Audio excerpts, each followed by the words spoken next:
ప్రభువైన యేసుక్రీస్తు నామంలో మీ అందరికీ హృదయపూర్వక వందనాలు తెలియచేస్తూ ఉన్నాం. రండి, దేవుని వాక్యమును ధ్యానించుకొని కొంతసేపు దేవుని మాటలు మనము శ్రద్ధగా విని ప్రార్థనలోనికి వెళదాము. మనము ఈరోజు పరమగీతాల గ్రంథం 1వ అధ్యాయము 7-8 వచనములను మనము ధ్యానించుకుందామండి. నా ప్రాణప్రియుడా, నీ మందను నీవెచ్చట మేపుదువో, మధ్యాహ్నమున ఎచ్చట నీడకు వాటిని తోలుదువో నాతో చెప్పుము. ముసుగు వేసుకొనిన దాననై నీ జతకాండ్ల మందల యొద్ద నేను ఎందుకు ఉండవలెను? నారీమణి సుందరి, అది నీకు తెలియకపోయేనా? మందల అడుగుజాడలను బట్టి నీవు పొమ్ము.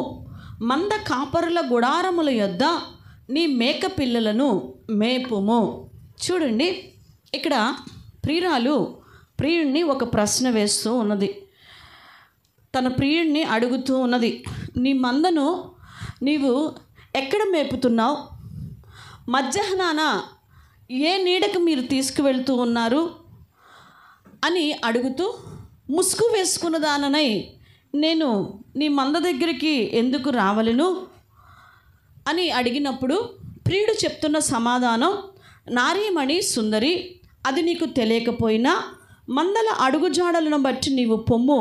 మంద కాపరుల గుడారముల యొద్ద నీ మేక పిల్లలను మేపుము అనే మాటను మనం ఇక్కడ చూస్తూ ఉన్నాం. ఇక్కడ 7 విషయాలు, ఈ 2 వచనాల్లో 7 విషయాలని మనము గమనిద్దామండి. 7 విషయాలను మనం గమనిద్దాం. 1, నీ మందను ఎక్కడ మేపెదవు? పరమగీతాల గ్రంథం 1వ అధ్యాయము 7-8 వచనాలను మనము ధ్యానిస్తూ ఉన్నాం. ఇక్కడ ఈ 2 వచనాలలో 7 విషయాలను మనం చూస్తూ ఉన్నాం. 1, నీ మందను ఎచ్చట మేపుదువు. 2, మధ్యాహ్నము అనే మాటను మనం చూస్తూ ఉన్నాం. 3, నీడ అనే పదాన్ని కూడా మనం చూస్తూ ఉన్నాం. 4, ముసుగు అనేటువంటి మాటను మనం చూస్తున్నాం. 5, నీ మందల యొద్ద ఎందుకు ఉండాలి అనేటువంటి ప్రశ్నని కూడా మనం చూస్తున్నాం. 6, మందల అడుగుజాడలు అనే పదమును చూస్తున్నాం. ఇక్కడ 7వదిగా మేక పిల్లలు అని మనం చూస్తూ ఉన్నాం. మరి ఈ 7 మాటలని, ఈ 2 వచనాల్లో ఉన్న అర్థాన్ని ఈరోజు మనము ధ్యానించుకుందాం. నీ మందను ఎచ్చట మేపెదవు అని అడుగుతూ ఉన్నది. ఎవరు అడుగుతుంది? ప్రియురాలు ప్రియుడిని అడుగుతూ ఉంది. నీ మంద అనగా గొర్రెల మంద. ఇది గొర్రెల మంద. ఆ దినాలలో ఇశ్రాయేలీయులు గొర్రెలను తీసుకొని వెళ్ళి మందలుగా మేపుతూ ఉండేటువంటి వారు. ఇది ఇశ్రాయేలీయులకు గుర్తుగా ఉన్నట్లుగా మనం చూస్తాం. యెషయా గ్రంథంలో మీరు తర్వాత చూసుకుంటే 53వ అధ్యాయము 6వ వచనంలో మనకు కనిపిస్తూ ఉంటుంది గొర్రెల మంద అని. మరి నీ మంద అంటుంది. ఏమని పిలుస్తుంది? నీ మంద. మరి తన ప్రియుడైనప్పుడు ఈమె కూడా నీ మంద అని పిలవకూడదు కదా? అంటే ఈమె ఇంకా ఆ మందలో చేర్చబడలేదు. కానీ చేరుటకు ఆశపడుతూ అడుగుతుంది. ఇంకా మంద బయట ఉన్నట్లుగానే మనం చూస్తూ ఉన్నాం. నీ మంద ఎక్కడ మేపుతున్నావు? నేను వస్తానని అంటుంది. అంటే మందలో ఏమవ్వలేదు, ఈమె చేర్చబడలా. ప్రియ దేవుని బిడ్డ, ఈరోజు సంఘములో మనము చేర్చబడాలి. ఏదో నామకార్థముగా కాదు, కానీ సంఘములో మనము చేర్చబడాలి. ప్రభువారు పెండ్లి కుమారుడుగా వచ్చినప్పుడు ఎత్తబడేది ఏంటి అంటే సంఘములో ఉన్నటువంటి విశ్వాసులను ప్రభువారు తీసుకొని వెళతారు. మనందరం ఎత్తబడుతూ ఉన్నాము అన్న విషయాన్ని గమనించాలి. ఈరోజు సంఘములో నువ్వు చేర్చబడితే నీవు నీది నాది అనేటువంటి మాటలని మనము మాట్లాడలేమంట. సంఘములో చేర్చబడిన వారమైతే మన సంఘము అని పిలుస్తామంట. చాలామంది అడుగుతూ ఉంటారు, మీ సంఘములో జరుగుతుందా? మీ మందిరంలో ఎలాగుంది అంటూ ఉంటారు. అంటే ప్రార్థనకు వచ్చేవాళ్ళు కూడా మన అనేది ఉపయోగించరు. మన అనే పదాన్ని వాడరు. చాలా వరకు వేరు చేసి మాట్లాడుతూ ఉంటారు. ఈరోజు అలాగ మనము మాట్లాడకూడదు. సంఘములో చేర్చబడాలి అని దేవుని వాక్యం మనకి సెలవిస్తూ ఉన్నది. దానికి కాపరి క్రీస్తు ప్రభువారిగా మనం చూస్తూ ఉన్నాం. మరి ఆ యొక్క సంఘములో మరి చాలామంది వాక్యం చెప్తూ ఉంటారు, మరి చాలామంది పాటలు పాడుతూ ఉంటారు, రకరకాల వ్యక్తుల్ని కూడా మనం ఆహ్వానిస్తూ వాక్యాలు చెప్తూ ఉంటాం. అందుకే పౌలు అంటారు, ఎవరు నాటినా, ఎవరు నీరు పోసినా, ఎవరు ఏది చేసినా వృద్ధి చేయవాడు ఎవరంట? ప్రభువే అంటూ ఉన్నాడు సంఘములో. కొరింథీయులకు రాసిన మొదటి పత్రికలో 3వ అధ్యాయములో 4వ వచనం నుంచి 6వ వచనం వరకు మనము చూస్తాము. మరి సంఘములో మనల్ని వృద్ధి చేయువాడు ఎవరు అంటే ప్రభువారే. ఈరోజు మనము సంఘము లోపలికి చేర్చబడాలి, సంఘము వెలుపటే ఉండకూడదు. ఉదాహరణకి తండ్రికి 2 కుమారులు మనకు తెలుసు. ఒక కుమారుడు చిన్న కుమారుడు, తప్పిపోయిన కుమారుడు అని మనం పిలుస్తాం. పెద్ద కుమారుడు మనం చూస్తాం. మరి పేరుకి పెద్ద కుమారుడు తండ్రితోనే ఉంటూ ఉన్నాడు, కానీ తండ్రి మనస్సుతో కలిసిపోయినట్లుగా మనము చూడము. తండ్రి మనస్సుతో ఏకీభవించినట్లుగా తండ్రితోనే ఉంటున్నాడు, కానీ తండ్రి మనస్సు ఎరగనటువంటి వాడిగా, తండ్రికి దూరముగా ఉంటున్నట్లుగా చూస్తున్నాం. దగ్గరగానే ఉన్నాడు, కానీ తన మనసు ఎలాగుందంట? దూరముగా ఉన్నది. చూడండి, పరిశుద్ధ గ్రంథంలో ఒక క్వశ్చన్ మార్క్ మనం చూస్తాం. వాళ్ళకి లైఫ్ ఏమైందా అనేది కొంతమందికి కొన్ని తెలియదు. యోనా కూడా అలా క్వశ్చన్ మార్క్ లాగా అలా పడిపోయింది. యోనా గారి లైఫ్ కూడా, ఈ పెద్ద కుమారుడు లైఫ్ కూడా వెలుపట ఉండేను అని మనం చూస్తున్నాం. అంటే బయటే ఉండిపోయాడంట. తండ్రి చెప్తూ ఉన్నాడు, నా కుమారుడా నువ్వెల్లప్పుడు నాతోనే ఉన్నావు కదా, ఈ నీ తమ్ముడు తప్పిపోయి వచ్చాడు అని చెప్తూ ఉండంటే ఆ కుమారుడు అక్కడే ఉన్నట్లుగా చూస్తూ ఉన్నాం. చాలామంది అంతే, సంఘములో ఉంటాం కానీ సంఘముతో ఏం చేయమంటే ఏకీభవించలేం. ఈరోజు నువ్వు ఎలాగో ఉన్నావు ప్రియ దేవుని బిడ్డ, నువ్వు ఒక ప్రియురాలివి, ప్రభువు దృష్టిలో ప్రియుడివి, ప్రియురాలివి నువ్వు. సంఘము ప్రియమైనటువంటి సంఘముగా దేవుడు చూస్తూ ఉన్నాడు. మనము కూడా మందలో చేర్చబడే అని దేవుని వాక్యము సెలవిస్తూ ఉన్నది. ఎక్కడ మేపెదవు అంటుంది కదండి, నీ మందను ఎక్కడ మేపెదవు అంటుంది. ఎక్కడ మేపుతున్నారు? పరమగీతాల్లో చూస్తాం 2:16లో పద్మములు ఉన్న చోట మేపుతున్నాడంట. ఎక్కడ మేపుతున్నాడు ప్రియుడు?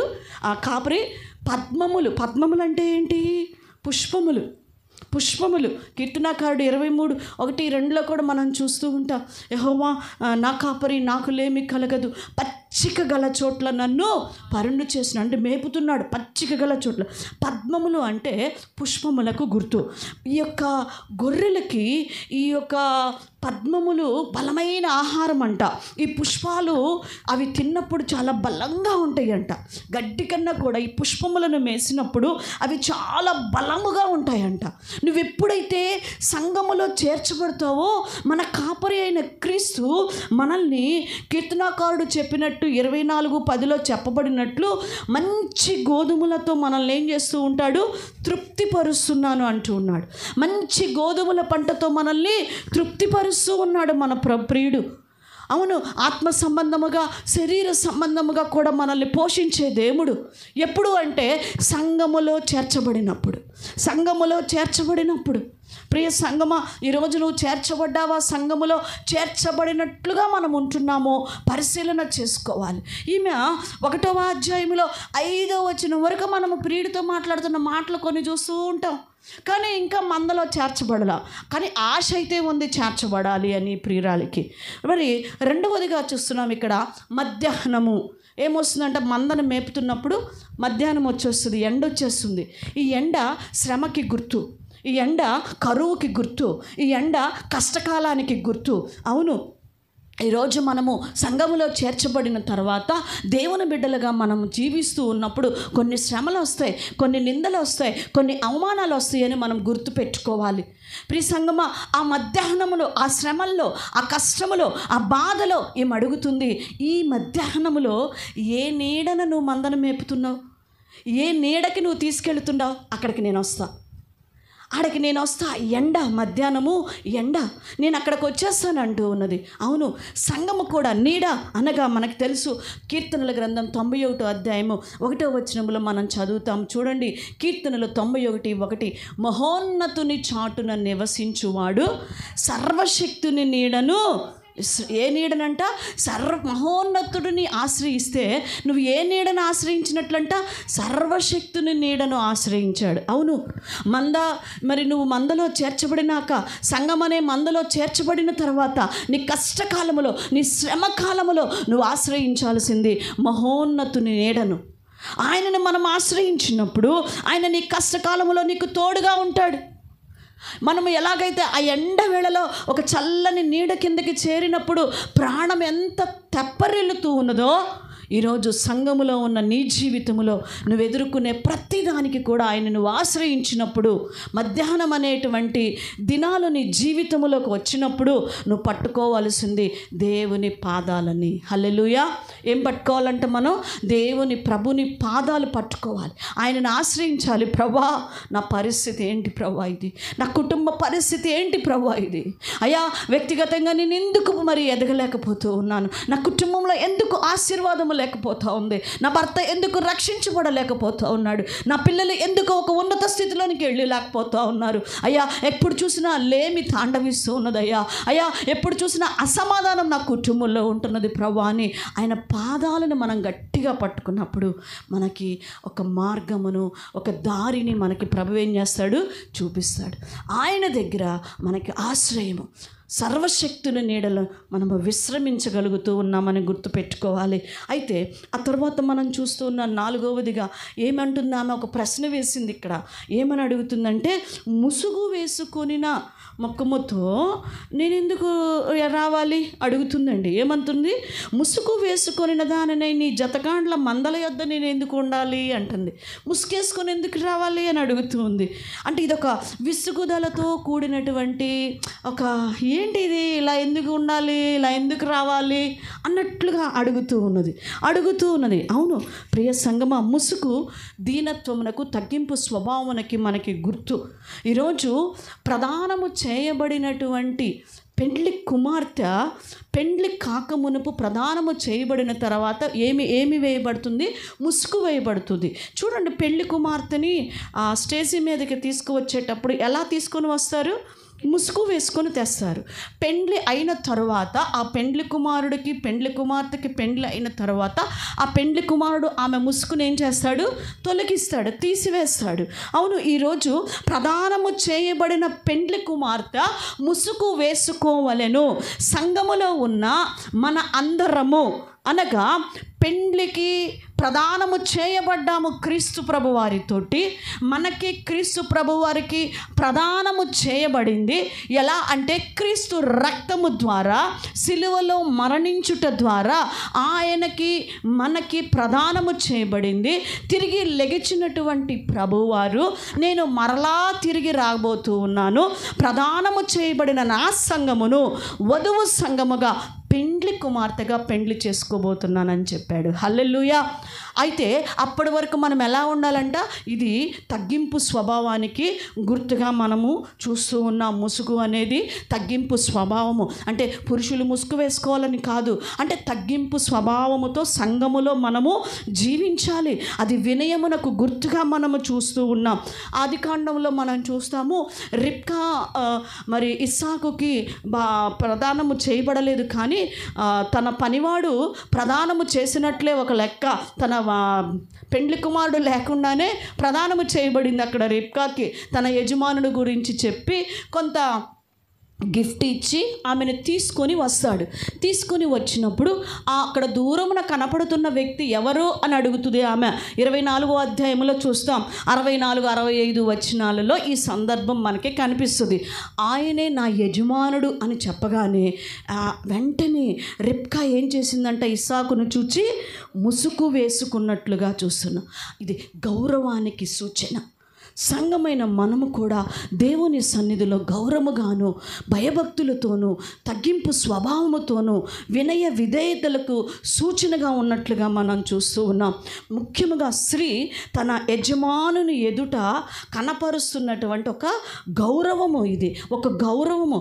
కొన్ని ప్రాంతాల్లో మనం చూస్తే ఖచ్చితంగా పెళ్ళైన ఆడవాళ్ళు ఖచ్చితంగా ముసుగేసుకునే ఉంటారు తెలుసా. వాళ్ళ హిందూస్ అయినా కూడా వాళ్ళు ముసుగు తీయరు. అది పెళ్ళైన ఆ స్త్రీకి గుర్తు. అలానే ఇట్లా ఈ చెంగు ఇట్లా అంటే నిండా ఇట్లా వేసుకోకపోయినా తలపైన కప్పుకొనే ఉంటారు. చాలా మంది అలా కప్పుకొనే ఉంటూ ఉంటారు. ఈరోజు మన ప్రియునికి విధేయత మనము చూపుతున్నాము అని గుర్తు. అంటారు కదా, ముసుగు వేసుకోవటం నీకు అవమానం అనుకుంటే నీ తల వెంట్రుకలు ఏం చేసుకోమన్నాడు, ఏం చేయమన్నాడు, తీసేసేయమని చెప్పాడు. కాబట్టి ఇది విధేయతకి గుర్తు. ఎఫెసీ పత్రికలో చెప్తాడు కదా 5వ అధ్యాయంలో 22 నుంచి 25 వరకు స్త్రీ పురుషుడికి ఎలా లోబడాలి, ఎలా విధేయత కలిగి ఉండాలనేది చూస్తూ ఉంటాం. స్త్రీ అనగా సంఘము అని గుర్తుపెట్టుకునండి. స్త్రీ అనగా సంఘము దేవునికి ఎంత విధేయత చూపించాలో, ఎంత లోబడాలో ఈ ముసుగు ద్వారా మనము చూస్తూ ఉన్నాం. అవును, విధేయత లేకుండా మనము మన జీవితంలో ప్రభువు సన్నిధిలోనికి ప్రవేశించలేము అని గుర్తుపెట్టుకోవాలి. అంతేకాదు ఇక్కడ 5వ విషయాన్ని కూడా మనం గమనిస్తూ ఉన్నాం. ఏంటి అది? నేను ఎందుకు ఆ మందల యొద్ద ఉండాలి? ఏమడుగుతుందిమా? నేను ఎందుకు ఆ మందల యొద్ద ఉండవలేను? ఆ 7వ వచనంలోనే చూస్తూ ఉన్నాము. నేను ఎందుకు ఉండాలి ఆ మందల దగ్గర అని అడుగుతుంది. ఆ మందలు ఈ మాట పట్టుకోనండి. ఆ మందల యొద్ద, ఆ మందలు అంటే ముందున్న భక్తులకి గుర్తు. హల్లెలూయా. ఎవరికి గుర్తు? మన ముందు ఉన్నటువంటి పాత నిబంధన భక్తులకు గుర్తుగా ఉన్నట్లుగా మనము చూస్తూ ఉన్నాం. ఆ మందను అనగా మన ముందున్న భక్తులు. చెప్పండి, ఎవరు? భక్తులు. ఈమె అడుగుతుంది, ప్రియురాలు, నేనెందుకు ఆ మందల యొద్ద ఉండాలి అంటుంది. అంటే ఎక్కడ ఉండాలి? సంఘం కూడా ఎక్కడ ఉండాలంట? పాత నిబంధన భక్తుల ప్రకారం ఎందుకు ఉండాలి?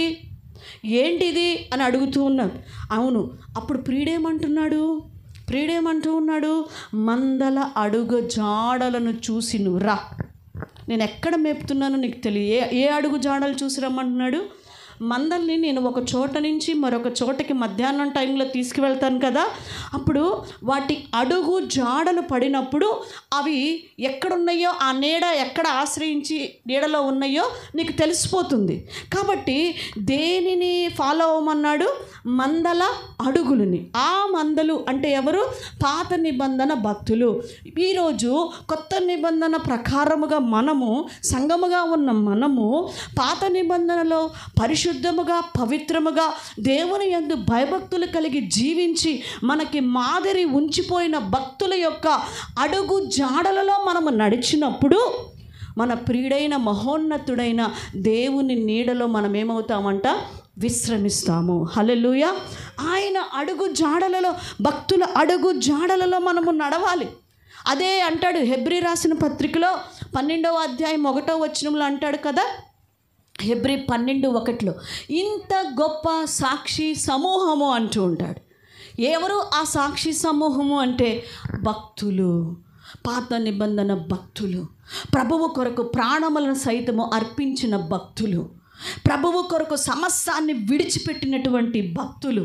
వారి అడుగు జాడలలో ప్రియురాలను నడిచి రమ్మంటున్నాడు.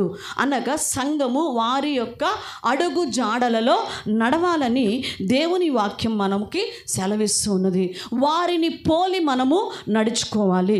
బైబిల్ గ్రంథంలో చెప్తుంది కదా, పౌలు గారు అంటారు, నేను కొరింథీయులకు రాసిన మొదటి పత్రిక 11వ అధ్యాయం 1వ వచనంలో చెప్పబడినట్లు, నేను క్రీస్తుని పోలి నడుచుకున్న ప్రకారము మీరు నన్ను పోలి ఏం చేయండి?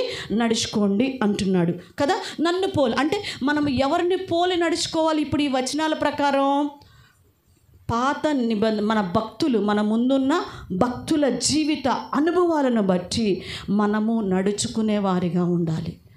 ఈ పాత పరిశుద్ధ ధర్మశాస్త్రము ఎందుకు రాయబడింది? ఇది నెరవేర్చబడింది కదా అంటూ ఉంటారు.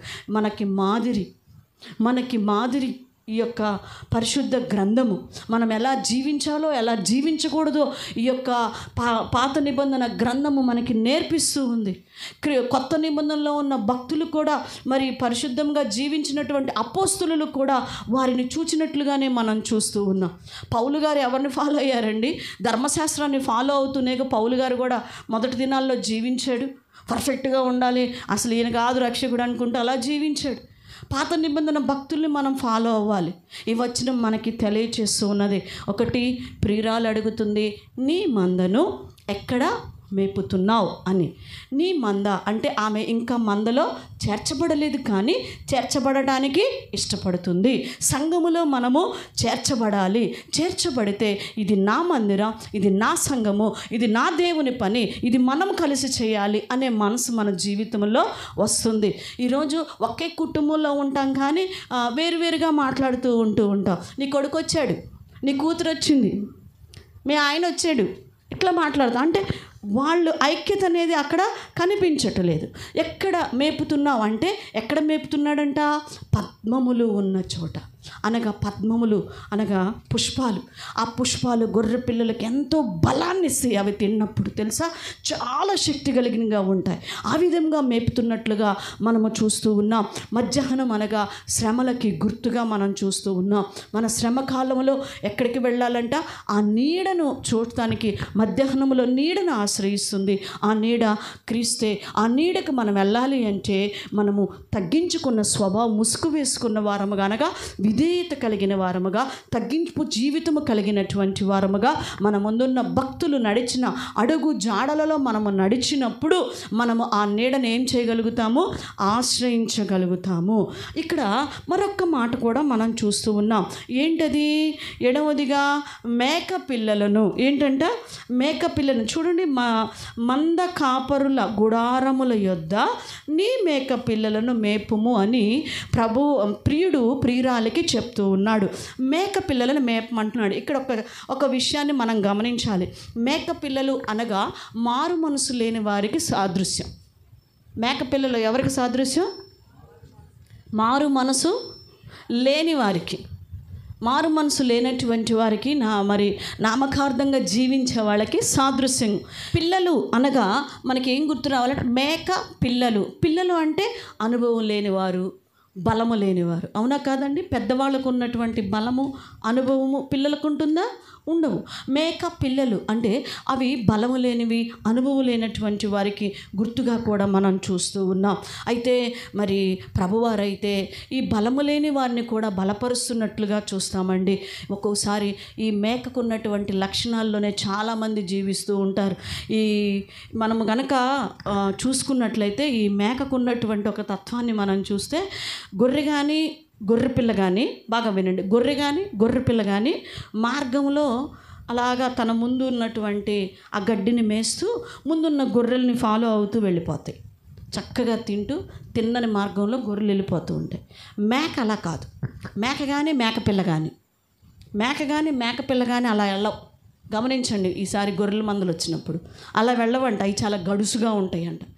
తిన్నకు కూడా నడవు, ఎగురుతూ ఉంటాయి అంట. దారిలో చెట్లు ఎక్కుతూ ఉంటాయి అంట. అటు దూకుతుంటాయి, ఇటు దూకుతుంటాయి, తొందర చేస్తాయి అంటే ఈ మేకలు. అవును, సరైనటువంటి సంపూర్ణమైన మారు మనసు నీ జీవితంలో లేనప్పుడు మరి నీ జీవితంలో గొర్రెలను, మిగతా ఉన్నటువంటి గొర్రెలను కూడా ఏం చేస్తూ ఉంటావంటే తొందర చేసే మనసు, కుటుంబంలో వారిని తొందర చేసే మనసు, సంఘంలో వారిని తొందర చేసే మనసు మనకు వస్తూ ఉంటుంది.